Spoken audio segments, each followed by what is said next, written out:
and Omarion.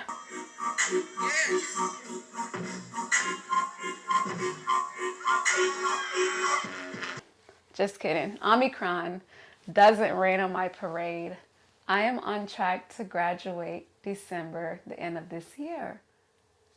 It's been a while since I last updated you all on my midwifery journey. It's the first week of January 2021, and part of my New Year's goal is to be more consistent. That being said, let's get into the updates. Winter semester starts next week, and it's going to be a tough one. So which do you prefer, the good news or the bad news first? Okay. Well, I failed a course in spring of 2021. Around this time last year, things got really tough in my personal life, which negatively affected my school life. I was scheduled for 4 classes in spring, and in one of those classes, I missed the mark by one point. To give myself credit, I wasn't only struggling with passing the course. Besides the class being very rigorous and there needing to be a huge grading curve for our exams, I was not surprised at the end of the semester when I did not pass. For some years now, I have been struggling to get adequate sleep. In fact, I suffer from insomnia. Imagine working as a nurse on night shift after being up all day prior to going in for, let's say, a 12-hour work shift. That sluggish and fatigued feeling is what life was like for me most days of the week. Anyone that has done research on the importance of sleep understands how detrimental it is on the body by not getting adequate sleep. Lack of proper sleep, it raises cortisol levels. It affects the ability to concentrate, retain information, and other important factors that negatively affects the ability to succeed in the classroom. I have tried everything for sleep. Melatonin pills, I've tried prescription trazodone, meditating before bed, you name it, nothing was working. Until I discovered an over-the-counter sleep aid called Unisem. It worked very well, but eventually the dose became less effective. I also should add that during this semester, my school was unable to find me placements for clinicals. I could not find a site that was willing to let me implement my DNP project, and eventually I had to drop that course. Did I also mention that we were in the height of a pandemic? No hospitals in Houston were allowing students. I seriously began to lose motivation for the program, and immersions and skills training, our labs, everything was held virtually. Try learning how to suture a vaginal laceration by Zoom. Simulating ultrasounds, your girl was just pushed to the limit, honestly. I'm almost done with the bad news, I promise. During the semester, I also had a PTSD trigger and had a mini mental breakdown leading up to the final exams. When I failed my final exam, I was immediately left the grunt of disappointment and failure, and I really needed to talk to my professors. Luckily, I had really great support at Baylor, and I did feel that I could be transparent with the staff, and in return, I did feel heard. I was offered guidance and different solutions. I reached out to my professors, and we scheduled a Zoom meeting. Y'all, I broke down during this conference call. When I tell you that I had the snotty nose, the can't stop sniffling, that every other, funny, not funny, every other sentence was one of those, right? Nose bright red, eyes swollen shut the next day kind of cry.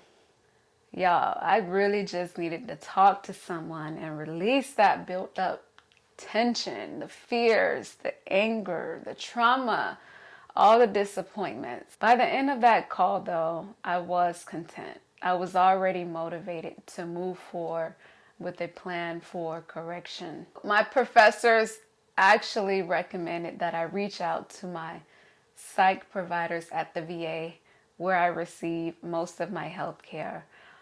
They advised that I go and get help. They made it clear that getting help should not be a choice and that I should prioritize my mental health. That next semester would be my semester to heal, or my, how did they describe it? My healing semester. So whether I was in school or not, and if I decided again to take a leave of absence, either way, I would not be successful if I first didn't take care of myself.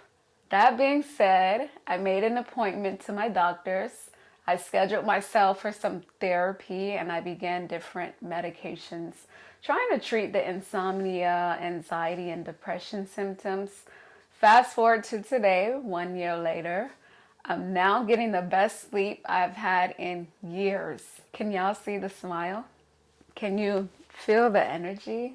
Anyhow, I am now in therapy. My mental health is on the up and up. I have noticed a tremendous shift in my attention and retention when it comes to school, and I would only change one thing. The medication that I'm taking is Remeron or mirtazapine, and it makes me gain weight. I have never seen numbers like this on a scale outside of being pregnant, and it terrifies me. You may have saw my recent YouTube shorts on picking a struggle: mental health or weight loss, having your figure or having your mental health, right?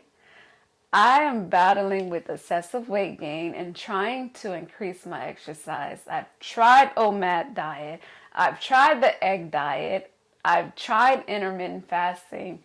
And I've even tried plain out starving myself or choosing to go days without taking the medication. I tried the other night skipping a dose and I was miserable.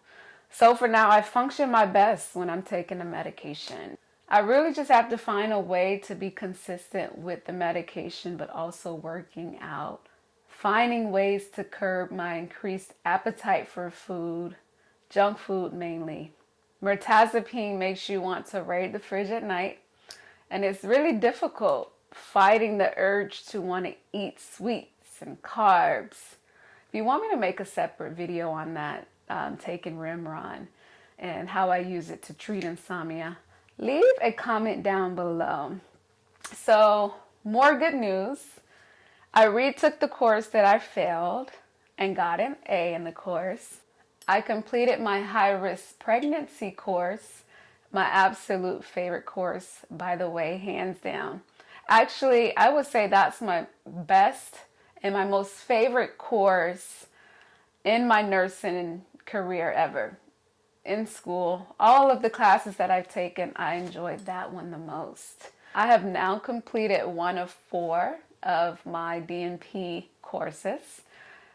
So that's exciting. I now have a project and a site, and I'm excited on helping them improve their pap smear adherence rates.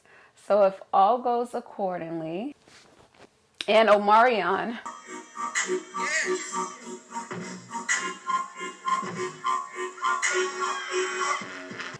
just kidding, Omicron doesn't rain on my parade, I am on track to graduate December, the end of this year. Yay! Also, I have helped to deliver 10 babies, and I have 40 more to go. Actually, let me grab. See that? Baylor requires that we have 50 births in order to graduate. As far as I know, I have clinical placement to complete my intrapartum hours from last semester, and I soon will be entering my residency. With the start of the new year and the end in sight, graduating this year in 2020 is on my vision board. Lastly, I've enrolled in an embryology course this semester, which means the next few months I will be extremely busy with studying, exams, clinicals, my DNP project, and I also have agreed to partner with a company where I will be creating courses for midwives.